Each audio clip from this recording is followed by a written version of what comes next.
Okay, good evening, good evening, everyone. Good evening, sir. Okay, so Good today evening. Good we are evening, going sir. to start this session with our today's resource person. Her name is Pritiraj Paswan. Okay, and she's going to give us information on adopting inclusive practices in classroom. So I welcome her for today's session and request her to start this session. Pritimis, kindly start it. Good evening, everyone. Myself, Pritiraj Paswan, and today's topic is adopting inclusive practices in classroom. So I'm going to start. Inclusive education means समावेशी शिक्षा. समावेशी शिक्षा मतलब सबको एक साथ लेकर चलना. सभी स्टूडेंट्स को एक साथ एक ही तरीके से एक क्लास में बैठा करके उनको एजुकेशन देना. इंक्लूसिव एजुकेशन का डेफिनेशन इस तरीके से है. Inclusion in education refers to all students being able to access and gain equal opportunities to education and learning. Means education में inclusion होना इसका मतलब ये है कि सारे स्टूडेंट्स को एक साथ पढ़ाना और एक साथ उनका जो right equal right of education उसको उनको प्रोवाइड कराना और उनका जो लर्निंग प्रोसेस है उस लर्निंग प्रोसेस को सभी स्टूडेंट्स को उसको प्रॉफिट मिलना चाहिए. ये मेन मोटिव है इंक्लूसिव एजुकेशन. इस तरीके से कहते हैं every children has the right to equality education and learning. सभी स्टूडेंट्स का एक राइट है इक्वल एजुकेशन मिलने का और एक साथ पढ़ाई करने का, ना कि उसको अलग अलग तरीके से सेग्रीगेट करके या इंटीग्रेटेड तरीके से अलग अलग तरीके से करके उसको पढ़ाना या किसी ग्रुप्स में बांट करके कि तुम ज्यादा अच्छे पढ़ने में हो तो तुमको अलग तरीके से पढ़ाएंगे या तुम वीक हो तो तुमको मींस उसको ये फील नहीं कराना है कि आप वीक हो तो आप ऐसे पढ़ते हो वैसे पढ़ते हो, उसको फील नहीं कराना है. बट हम एज अ टीचर हमें ये पता है कि ये बच्चा स्ट्रांग है, ये बच्चा वीक है, तो उसके अकॉर्डिंग हम अपना प्लान करें, हम अपना स्ट्रैटेजी बनाएं और उसको क्वालिटी एजुकेशन दें, ना कि उसको ये फील कराना कि आप वीक हो या आप पढ़ाई अच्छे से नहीं कर रहे. इस तरीके से करने से क्या होता है ना, बच्चे डीमोटिवेट होते हैं और वो जैसे उनको परफॉर्म करना चाहिए क्लास में वैसा वो परफॉर्म नहीं कर पाते. किसी ना किसी तरीके से उनको प्रेशर फील होता है अपने पीयर्स के साथ कि मुझे तो टीचर हमेशा वीक बोलते हैं या फिर इनडिसिप्लिन या फिर बाकी बच्चों की तरह मुझे ट्रीट नहीं करते हैं. तो इस तरीके से उनका मोटिवेशन डाउन होता है, वो अच्छा परफॉर्म मतलब करने में उनको प्रॉब्लम होती है. तो इंक्लूसिव एजुकेशन के थ्रू हमारा ये मोटिव है, हमारा ये मतलब उद्देश्य होना चाहिए कि सारे बच्चों को चाहे वो किसी भी एज किसी भी क्राइटेरिया में आते हो, वीक हो, पुअर हो या फिर डिसेबल हो या किसी भी तरीके से असक्षम हो, इन सारे बच्चों को एक साथ हम एक ही क्लासरूम में बैठा करके एजुकेशन दें. अच्छा, बेसिकली इंक्लूसिव एजुकेशन में इसको ध्यान देने की जरूरत है कि नॉर्मल स्टूडेंट को या फिर नॉट सो नॉर्मल जिसको हम लोग सोसाइटी में कहते हैं कि ये बच्चा नॉर्मल नहीं है, तो उसमें क्या आता है कि पर्सन विद डिसेबिलिटीज, उसको हम लोग नॉट सो नॉर्मल नहीं कह सकते. नॉर्मल मतलब हमारे नजर में कि वो सारे अपना काम खुद से कर सकता है, सारी चीजें सारी एक्टिविटीज को परफॉर्म कर पाते हैं, ऐसे बच्चों को हम नॉर्मल कह देते हैं कि हाँ ये सब कुछ कर लेता है. बट कुछ बच्चे ऐसे होते हैं हमारी सोसाइटी में, हमारे आसपास, कि वो नॉर्मल बच्चों की तरह सारी चीजें खुद से नहीं कर पाते. उन्हें कुछ ना कुछ डिसेबिलिटी होती है, कुछ ना कुछ प्रॉब्लम्स होते हैं, शारीरिक हो या मानसिक हो, तो उन्हें हम पर्सन विद डिसेबिलिटीज कह सकते हैं, जिसको गवर्नमेंट ने हमें कहा है कि दिव्यांग नाम से बुलाया जाना चाहिए. दिव्यांग तो ऐसे बच्चों के लिए भी हमारा मतलब हमारा फोकस होना चाहिए उन पर भी। बट ज्यादातर हमारा ऐसा अभी सोसाइटी इतना डेवलप नहीं हो पाया, या फिर हमारा माइंड सेटअप ऐसे है कि हम ऐसे बच्चों के लिए भी कुछ कर सकते हैं, फिर उन्हें एजुकेशन दे सकते हैं। हमारा क्या पे खोल के छोड़ दी होती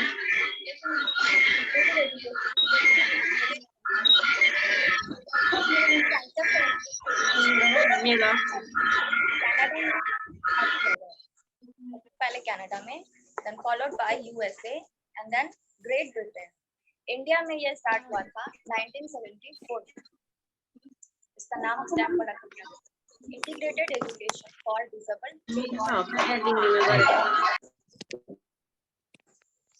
इससे पहले 1966 में बिहारी कमीशन इंक्लूसिव एजुकेशन पर जोर दिया गया था, लेकिन वो अच्छे तरीके से फॉलो नहीं हो पाया।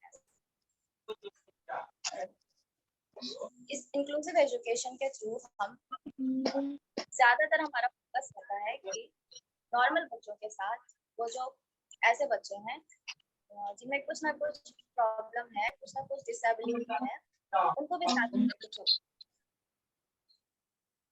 ये डिसेबिलिटी वाले बच्चे क्या क्या हो सकते हैं, कौन कौन हो सकते हैं? फर्स्ट है डिसेबल, दूसरे होते हैं इम्पेयरमेंट, और तीसरे हैंडीकैप। डिसेबल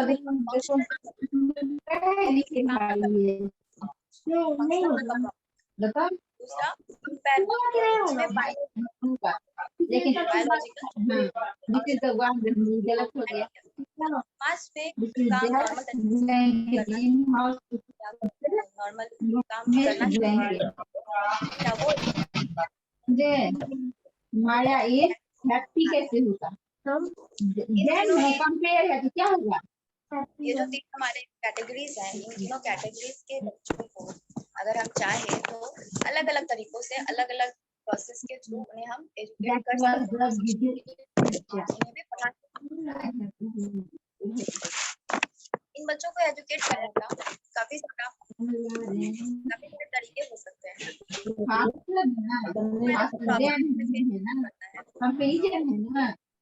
चार टाइप फेस कर सकते हैं। फर्स्ट है एक्सक्लूजन। ऐसे ही हम कोई बच्चा पढ़ाई में अच्छा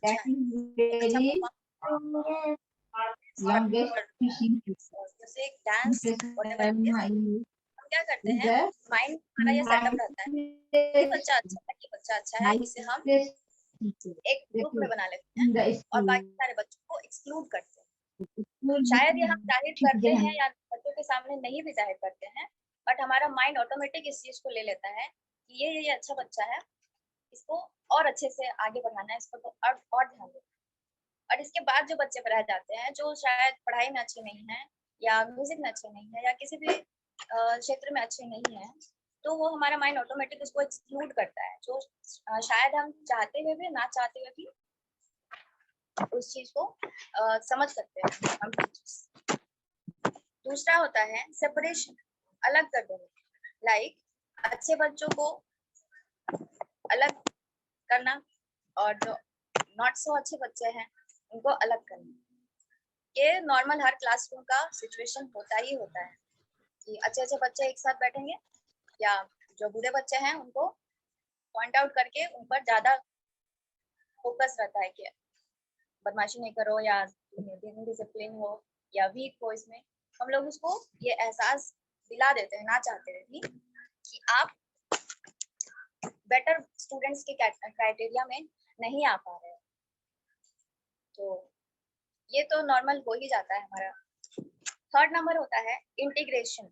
लाइक हमने क्लास में सारे बच्चों को एक साथ तो बैठा दिया, अच्छे बुरे, या बुरे नहीं कह सकते, अच्छे या जो थोड़े से शैतान हैं, या जो अगर हमने डिसेबल्ड बच्चों को भी लिया है क्लास में, तो हमने उन सबको एक साथ तो बैठा लिया, लेकिन फिर भी हमारा माइंड एक तरीके से उनको अलग करता है। अच्छे बच्चे या फिर नॉर्मल बच्चों को अलग, और जो डिसेबल हैं, जिनमें कुछ ना कुछ डिसेबिलिटी है, उनको अलग। हम ये जाहिर ना करें, पर वो माइंड सेटअप हमारा ऐसा है, वो हो जाता है। इन सब से बचने का या इन सब की में जो खामियां आती है एजुकेशन में, लर्निंग में, उनको दूर करने का जो बेस्ट सॉल्यूशन हम कह सकते हैं वो है इंक्लूजन, मतलब समावेश। सबसे अच्छा अप्रोच है एजुकेशन देने का, मतलब बच्चों को शिक्षित करने का, लर्न कराने का, वो है इंक्लूजन। मीन्स हमने सारे बच्चों को एक साथ बैठाया, उनको एक साथ शिक्षा देने की कोशिश, चाहे वो नॉर्मल स्टूडेंट हो, चाहे वो क्लास का वीक स्टूडेंट हो, चाहे वो किसी भी तरीके से डिसेबल हो, उसको सुनने में प्रॉब्लम आ रही है, उसको बोलने में प्रॉब्लम होती है, वो ठीक से प्रोनाउंस नहीं कर पाता, वो थोड़ा लेट से समझता है, या फिर उसको सुनने में प्रॉब्लम है, या फिर वो लिख नहीं पाता, वो स्लो लर्नर है, वो देर से लिखता है, वो जल्दी जल्दी कॉपी नहीं कर पाता, या फिर शारीरिक रूप से कोई अक्षम हो, उसको भी हमने एक साथ एक ही क्लास में बैठाया, सभी को मिला जुला के बैठाया, एक साथ बैठाया, किसी में कोई भेदभाव नहीं किया। तो इस तरीके से लर्निंग और अच्छे तरीके से अचीव की जा सकती है, बेटर लर्निंग अचीव की जा सकती है। बट हमारा जो अभी का जो सिचुएशन है हमारे एजुकेशन सिस्टम का, उसमें काफी सारे हमें प्रॉब्लम्स को फेस करना पड़ता है। इसके लिए हमारा सेटअप होना चाहिए। इंक्लूसिव एजुकेशन को पूरे तरीके से अचीव करने के लिए कुछ सेटअप्स हमें फॉलो करने पड़ेंगे, कुछ क्राइटेरिया हमें फॉलो करने पड़ेंगे। उसमें सबसे पहला ये है कि डिसेबल बच्चों को या फिर जो नॉर्मल बच्चे नहीं हैं, उनको स्कूल में एडमिशन लेना। ज्यादातर स्कूल्स या फिर एडमिनिस्ट्रेशन सिस्टम ऐसे बच्चों को एडमिट करने से परहेज करते हैं, क्योंकि उन्हें पता है कि हमारा स्कूल का इंफ्रास्ट्रक्चर, हमारे स्कूल का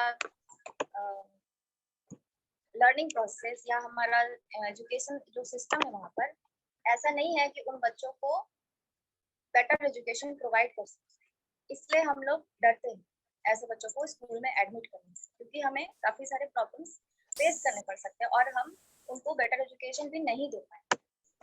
तो पहला हमारा यही प्रॉब्लम रहता है कि एडमिटिंग इन स्कूल, इन बच्चों को हम स्कूल में एडमिट करने से डरते हैं, और हमारा पहला यही थॉट रहता है कि हम इनके लिए जो स्पेशल स्कूल्स होते हैं, जो स्पेशली इन बच्चों के लिए बने होते हैं, हम उनमें इनको एडमिट करवाएं। पेरेंट्स को कहे कि हाँ आप ऐसे बच्चे हैं तो उनको रेगुलर क्लासेस में प्रॉब्लम हो सकती है, तो आप उनको इस तरीके के स्कूल में ही एडमिट करवाएं।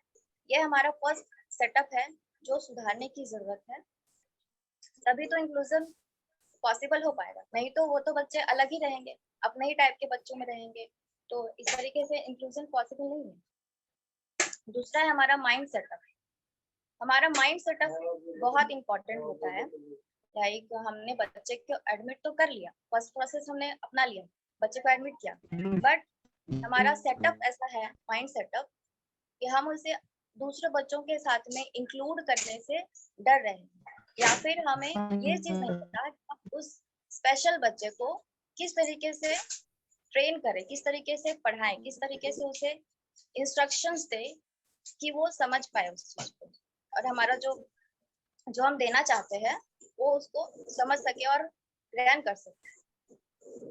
तो हमारा माइंड सेटअप भी बहुत इंपॉर्टेंट रोल होता है।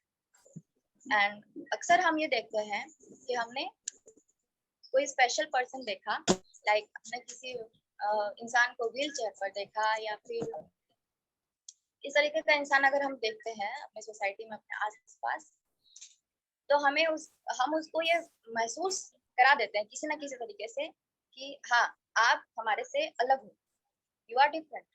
तो उनका जो मोटिवेशन लेवल होता है उस इंसान का, वो ऑटोमेटिक ही डाउन हो जाता है। वो खुद ब खुद खुद को लो फील करने लगता है कि हम लोग इस क्राइटेरिया में या फिर इस तरह के समाज में हमारा एक अलग जगह है, लोग नॉर्मल लोगों की तरह नहीं रह सकते। वो खुद ब खुद लो हो जाते हैं, साइकोलॉजिकली वो डाउन फील करने लगते हैं। तो इस तरीके से हमें सेग्रीगेट नहीं करना है, उनको साथ में लेकर चलना है, तभी इंक्लूजन पॉसिबल हो सकता है।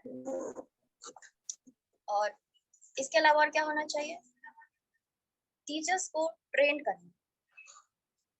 इंक्लूसिव एजुकेशन में सारे बच्चों को अगर हम बैठा करके एक साथ एजुकेशन एक ही क्लास में देना चाहते हैं, तो उसके लिए हमें टीचर्स को ट्रेन करना बहुत जरूरी है। नॉर्मल टीचर्स जैसे हमारे जैसे नॉर्मल टीचर्स जो होंगे उनको शायद ये ना पता हो कि जो बच्चा देर से समझता है या जो बच्चा कोई भी किसी तरीके से उसमें डिसेबिलिटी हो, वो उसको लिखने में प्रॉब्लम होती है या फिर वो रीड नहीं कर पाता अच्छे से, वो देर लगाता है, उसको किसी भी चीज को रीड करने में उसको काफी टाइम लगता है। तो इस चीज से कैसे इसको कैसे टैकल किया जाए, उसको कैसे शॉर्ट आउट किया जाए उस प्रॉब्लम को, वो उसको नहीं पता हो सकता है। तो इसके लिए स्पेशल एजुकेटर्स होते हैं, ऐसे सिचुएशन को डील करने समझाने के लिए स्पेशल एजुकेटर्स हैं, जिसकी गवर्नमेंट ने इसके लिए इसको ये स्टार्ट भी किया है। काफी सारे स्कूलों सॉरी कॉलेजेस में होते हैं, स्पेशल एजुकेटर्स का कोर्स होता है। तो अगर टीचर्स स्पेशल एजुकेटर्स करना चाहते हैं तो सही है, बट एटलीस्ट अगर आपके क्लास में ऐसा कोई बच्चा है तो उन टीचर्स को असिस्ट करने के लिए स्पेशल एजुकेटर्स रहने चाहिए, तभी ये पॉसिबल हो सकता है।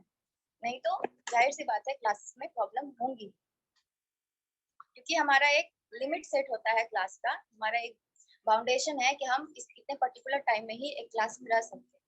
उस टाइम बाउंडिंग में ही हमें सब कुछ करना पड़ता है। तो उसमें हम स्पेशल बच्चों को ट्रीट करने के लिए ज़्यादा टाइम अगर लेते हैं तो हमारे बाकी बच्चे पीछे रह जा सकते हैं। इसलिए स्पेशल एजुकेटर्स की हेल्प से हम उन बच्चों को भी साथ में लेकर के चल सकते हैं। नेक्स्ट है हमारा गवर्नमेंट लॉज पॉलिसीज, ये भी काफ़ी मायने रखते हैं। हमारा जो न्यू एजुकेशन सिस्टम है, न्यू एजुकेशन पॉलिसी है 2020, उसमें काफ़ी सारे इस तरीके के पॉइंट्स को हाईलाइट किया गया है कि हमारा न्यू एजुकेशन सिस्टम जो होगा उसमें इन सभी चीज़ों को काफ़ी मान्यता या महत्व दिया गया है। इंक्लूसिव एजुकेशन को अचीव करने के लिए हम टीचर्स को काफ़ी सारे डिफरेंट या इनोवेटिव तरीके अपनाने पड़ेंगे, तभी हम लोग इसको अचीव कर सकते हैं। जैसे कुछ पॉइंट्स मेरे तरफ से हो सकते हैं, शेयर किए जा रहे हैं। फर्स्ट है हमारा क्लासरूम सेटिंग। हमारा क्लासरूम का जो स्ट्रक्चर या फिर हमारे क्लासरूम का सेटअप ऐसा होना चाहिए कि बच्चा क्लासरूम में जाने से खुद को मोटिवेट फील करे और वो क्लासरूम में रहना चाहे। उसको क्लासरूम में रहने में एक फाउंडेशन या कोई ये ना फील हो कि कब ये पीरियड खत्म हो, कब स्कूल खत्म हो, हम घर जाए, ऐसा नहीं। वो क्लास में रहकर हैप्पी फील करे। लाइक क्लासरूम में different types of posters, different types of like kids, हमारे स्कूल के जो किड्सी वगैरह के जो क्लासरूम्स है, कितने इनोवेटिव तरीके से उसको डेकोरेट किया गया। इस तरीके से हम बाकी क्लासरूम्स को भी कर सकते हैं। इवन हम स्टेयर्स पर भी डिफरेंट फॉर्मूलाज, डिफरेंट मैथ्स के फॉर्मूला, साइंस के फॉर्मूलाज या फिर शॉर्ट फैक्ट्स या फिर मोटिवेशन के सिंपल लाइंस लिख करके हम बच्चों को मोटिवेट कर सकते हैं। तो इससे क्या होता है, बच्चा स्कूल में आने से उसको अच्छा लगता है, उसको इनोवेटिव फील होता है कि हमारा स्कूल भी बहुत अच्छा है, हम आते हैं, उसमें मजा आता है, स्कूल में क्लास में मजा आता है। और इसके अलावा क्लासरूम में स्टोरी टेलिंग कराना, बच्चों को इनोवेटिव वे में पढ़ाना, अलग अलग तरीके से पढ़ाने से भी हर स्टूडेंट्स के माइंड सेटअप को ध्यान में रख करके भी हमें पढ़ाने से हम काफी कुछ अचीव कर सकते हैं। नॉर्मल जो हमारा तरीका होता है, सिलेबस कंप्लीट करने के चक्कर में हम लोग जल्दी जल्दी अपना सिलेबस कंप्लीट करते हैं या फिर जिस तरीके से हम पढ़ाना चाहते हैं वो हम नहीं पढ़ा पाते हैं। ये हमारा प्रॉब्लम है, बट इसको हम लोग क्रॉस करना चाहिए और इनोवेटिव तरीके से उस बच्चों को पढ़ाने से काफी हमें फायदा मिलता है। नेक्स्ट है हमारा टीचिंग एड्स को यूज करना। सभी बच्चों को जब हम टीचिंग एड्स दिखाएंगे, पढ़ाते पढ़ाते टीचिंग एड्स का यूज करेंगे, किसी टॉपिक से रिलेटेड हम जब कुछ डायग्राम बना करके या कुछ मॉडल बना करके या कुछ अलग कुछ बना करके दिखाते हैं, तो वो उसमें उस टॉपिक में बच्चों को इंटरेस्ट आता है। चाहे वो किसी भी लेवल का बच्चा हो, वो पढ़ने में अच्छा हो, नहीं हो, एवरेज हो या डिफरेंट या फिर स्पेशल बच्चे हो, उनको वो चीज़ इनोवेटिव लगती है। और टीचिंग एड्स में हम बहुत कुछ यूज कर सकते हैं, पोस्टर्स, चार्ट्स या audio visual aids, different types. अभी तो टेक्नोलॉजी का जमाना है, तो टेक्नोलॉजी का बहुत यूज कर सकते हैं हम लोग। ऑडियो विजुअल एड्स में भी बहुत अलग अलग टाइप के हम लोग तरीके यूज कर सकते हैं। इन सब तरीकों से पढ़ाने बच्चों को ज्यादा समझ भी आता है और वो इंटरेस्ट इस पर्टिकुलर टॉपिक को जल्दी समझते हैं। ना कि जो नॉर्मल वे होता है हमारा पढ़ाने का, उससे भी समझ आता है, बट ये सारी चीजें ज्यादा उन्हें समझ आती है, ज्यादा जल्दी समझ में आती है। उसके बाद है reading books. Reading books book read कराना, ये तो एक बहुत ही कॉमन सा टॉपिक है कि क्लासरूम में बच्चों को बुक्स रीड कराना चाहिए, बट सिर्फ नॉर्मल बुक्स या टेक्स्ट बुक्स से थोड़ा सा अलग हम लोग हट सकते हैं और उनको उनके पसंद का बुक्स भी रीड करवा सकते हैं क्लासरूम में, जिससे वो एक बाउंडेशन फील ना करे कि इसी सब्जेक्ट का बुक रीड कराते हैं या इसी टॉपिक को पढ़वाते हैं। जिसमें वो इंटरेस्टेड है, जिसको वो पढ़ना चाहता है, जिसको वो रीड करना चाहते हैं। स्टोरी बुक्स हो सकता है या कुछ और भी जो उसे पसंद हो। पोएम्स वाला बुक्स भी हो सकता है, पोएम्स अगर उसको पसंद है तो उनके सोच को ध्यान में रख करके हमें चलना चाहिए, क्योंकि हमारा एजुकेशन भी जो है अभी वो चाइल्ड सेंटर्ड है, ना कि टीचर सेंटर्ड। तो हमें बच्चे के थॉट प्रोसेस को समझ करके ही अपने आप को चलाना है, तभी लर्निंग अचीव हो पाए, बेटर लर्निंग। हम अगर खुद का ही थॉट प्रोसेस से चलेंगे कि हमें बुक रीडिंग कराना है तो इस पर्टिकुलर सब्जेक्ट को निकालो और चलो रीड करो, उससे क्या होता है, वो हो सकता है वो उतना इंटरेस्ट लेकर के ना पढ़े, बट अगर हम उसकी पसंद का कहेंगे कि ठीक है तुम्हें अगर ये स्टोरी बुक पसंद है तो तुम लेकर आना, और फिर वो अगले दिन अगर उससे हम पढ़ाएंगे तो वो इंटरेस्ट के साथ पढ़ेंगे, और हो सकता है कि वो नई नई चीजें सीखे, नए वर्ड्स खुद से वो वो पहले से ही रीड करके आएंगे और नए नए वर्ड्स को चुन करके रखेंगे और उसका मीनिंग निकाल के रखेंगे। हमें भी इतना प्रॉब्लम ना होगा और उनको भी प्रॉब्लम नहीं होगी। तो ये एक तरीका हो सकता है बुक्स को रीड कराना क्लास में, but not only subject books but other books also. Main motive इसका है कि क्लासरूम में सारे बच्चों को जब हम एक साथ लेके चल रहे हैं तो हमें उनके अकॉर्डिंग उनके थॉट प्रोसेस को सोच कर चलना है। इसके अलावा क्या हो सकता है, डिफरेंट टाइप्स ऑफ एक्टिविटीज। अगर कोई बच्चा लाइक म्यूजिक में इंटरेस्ट है, जैसे हमारे स्कूल में होता है, जब भी किसी म्यूजिक पीरियड होता है, हर क्लास से कुछ कुछ बच्चे जाते हैं म्यूजिक क्लास में। जब म्यूजिक पीरियड आता है तो काफी एक्साइटेड होकर कहते हैं मैम म्यूजिक पीरियड में जाना। तो एक वो उनका इंटरेस्ट है, इसलिए वो जाने के लिए हमेशा तैयार रहते हैं कि म्यूजिक क्लास के लिए जाना। भले ही वो बच्चा पढ़ाई में इतना ध्यान दे या ना दे, बट उसको अपने इंटरेस्ट का चीज करने में मजा आता है और वो म्यूजिक को मन से सीखते हैं और अच्छे से करते हैं। इसी तरीके से उनको अगर हम अलग अलग जो उनका इंटरेस्ट है उसमें अगर हम उनको एनकरेज करेंगे तो और आगे बढ़ सकते हैं, चाहे वो स्पोर्ट्स हो, डांस हो, राइटिंग हो। राइटिंग में बहुत कुछ होता है, like story writing, poem writing, ऐसे राइटिंग। हमारे जो क्लास 7, 8, 9 तक का जो एज ग्रुप है बच्चों का, उस एज ग्रुप तक में काफी बच्चे खुद से ही कंपोज करना सीखते हैं। अगर हम टीचर्स इस बात पर गौर करें तो हमारे बच्चे शायद ये जाहिर ना करें, बट कंपोज करना वो सीख जाते हैं, लाइक अपने से स्टोरी लिखना। क्योंकि ग्रामर बुक्स में आई थिंक ऐसा होता ही है, स्टोरी को आगे बढ़ाइए, पोएम को स्टोरीज को आगे बढ़ाइए, ऐसे ही लिखिए खुद से। तो ये उनमें जो उनका जो क्रिएटिविटी लेवल होता है उनको बढ़ाने का एक बहुत अच्छा तरीका है, खुद से उनको कंपोज करने के लिए, राइटिंग लिखने के लिए देना, स्टोरी राइटिंग, पोएम राइटिंग, ऐसे। इससे क्या होगा कि जो बच्चा अगर पढ़ाई में अच्छा ना हो तो इन सब चीजों में, एक्स्ट्रा करिकुलर एक्टिविटी में वो आगे आ सकता है और इसमें भी अपना अच्छा फ्यूचर वो बना सकता है। तो क्लासरूम का माहौल ऐसे लाइट रहने से सारे बच्चे एक साथ अच्छे से पढ़ सकते हैं। सिर्फ पढ़ाई पढ़ाई पढ़ाई करने से उनको लगेगा कि सिर्फ इसको पढ़ लेना है, रट लेना है, ऐसे करने से ही हमारा हो जाए। बट हमारा एजुकेशन पॉलिसी भी ऐसा ही कहता है कि चाइल्ड सेंटर्ड एजुकेशन होना चाहिए। अलग अलग बच्चे के थॉट को ध्यान में रख करके उनका जो माइंड सेटअप होता है उनको ध्यान में रख करके उनको पढ़ाना चाहिए। इसके अलावा क्या हो सकता है, working in pairs, groups and individually. बच्चों को ग्रुप्स में या पेयर्स में या इंडिविजुअल एक्टिविटीज भी करवाने चाहिए। जैसे कुछ हमने एक एक्टिविटी दिया, उसमें बच्चों को ग्रुप में डिवाइड किया। हम टीचर्स जानते हैं कि हमारे क्लास का बच्चा कौन सा बच्चा कैसा है, तो हम उसके अकॉर्डिंग उसको एक ग्रुप सेट करेंगे। इससे क्या होगा कि बच्चे कोलैबोरेट करना सीखेंगे, एक दूसरे के साथ टीम वर्क करना सीखेंगे कि टीम वर्क कैसे किया जाता है। अपना अपना तो ठीक है, सारे बच्चे खुद का करना तो जानते ही हैं, बट एक टीम वर्क जो होता है, एक साथ मिल करके चलने की भावना, ये बच्चा क्लासरूम से ही सीखेगा। तो इसके लिए हमें टीम वर्क कराना बहुत इम्पोर्टेंट है, बहुत जरूरी है, चाहे वो पेयर्स में हो या फिर वो कुछ बच्चों का टीम बना करके हो। कोलैबोरेशन की भावना बच्चों में लानी है।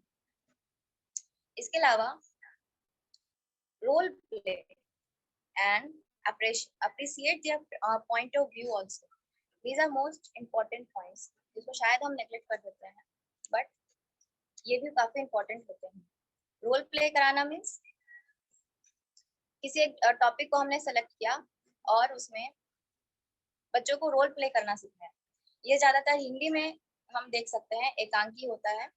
एकांकी में काफी सारे कैरेक्टर्स होते हैं और उसमें हम लोग बच्चों को रोल प्ले करवा सकते हैं।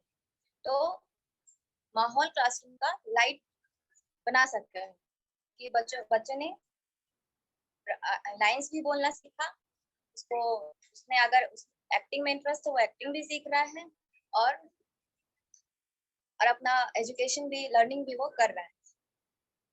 And appreciate their point of view also. हम लोग अक्सर क्या कहते हैं कि हम टीचर है, हमारा शायद माइंड सेटअप शायद ऐसा हो गया है कि हम टीचर है, हमें आपसे ज्यादा पता है, हम आपसे ज्यादा जानते हैं, हमने आपसे ज्यादा पढ़ाई की है, हमें ज्यादा मालूम है। हम बच्चों के पॉइंट ऑफ व्यू को नेग्लेक्ट करते हैं या फिर उनको अप्रिशिएट नहीं करते। बट हमारा अभी जो ये टाइम चल रहा है, इसमें बच्चे हो सकता है हमसे भी ज्यादा जानते हो, क्योंकि ये इंटरनेट का जमाना है। बच्चा खुद से भी सर्च करके आता है, वो खुद से भी हमसे पहले वो टॉपिक को पढ़ता है और हमारे से ज्यादा वो हो सकता है किसी पर्टिकुलर टॉपिक को वो जानता हो। तो अगर हमारे सामने हमारा कोई भी बच्चा अपना पॉइंट ऑफ व्यू शेयर कर रहा है कि मैम या सर ये चीज ऐसा होना चाहिए या इसका ये आंसर है, तो हमें उसको अप्रिशिएट करना चाहिए, ना कि उसको नेग्लेक्ट करना चाहिए या डांटना चाहिए। तो ये भी एक पॉइंट है।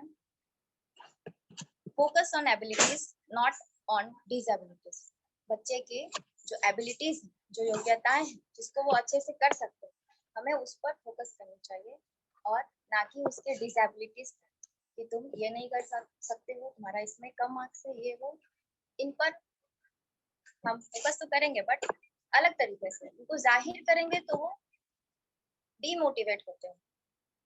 डीमोटिवेट नहीं करना है बच्चों को अप्रिशिएट करना है। उनकी जो एबिलिटीज है, जो चीज वो अच्छा कर सकते हैं, उनको उस चीज को लेकर के अप्रिशिएट करना चाहिए कि आप इस चीज में अच्छे हो, आपको इसे और करना चाहिए और अच्छे से करें।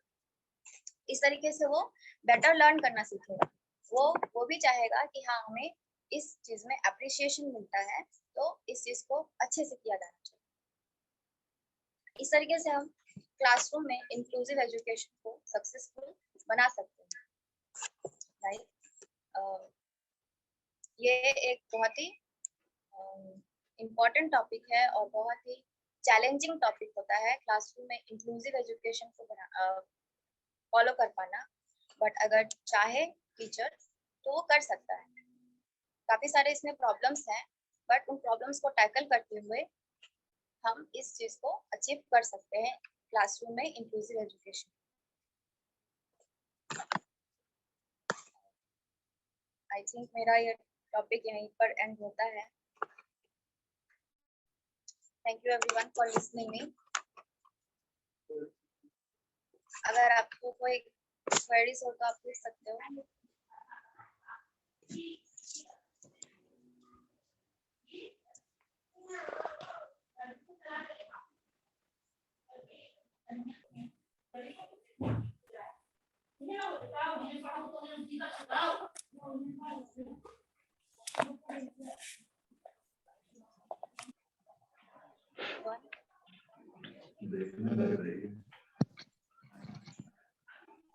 Okay, teachers, if you have any query, then you can ask.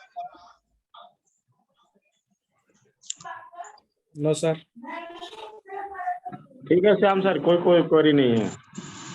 Well done. Thank you, ma'am. Thank you ma'am. Thank you.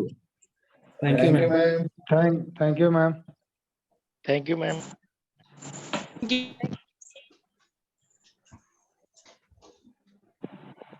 Okay. Okay, everyone then. Thanks for joining today's session, and thank you, Preeti Miss. You had given you, sir. nice training to us on this topic, inclusive practices in classroom. Okay, thank you, everyone. Thank See you you. once again. Thank you, sir. Thank you, sir. Thank you, sir. Thank you. Oh,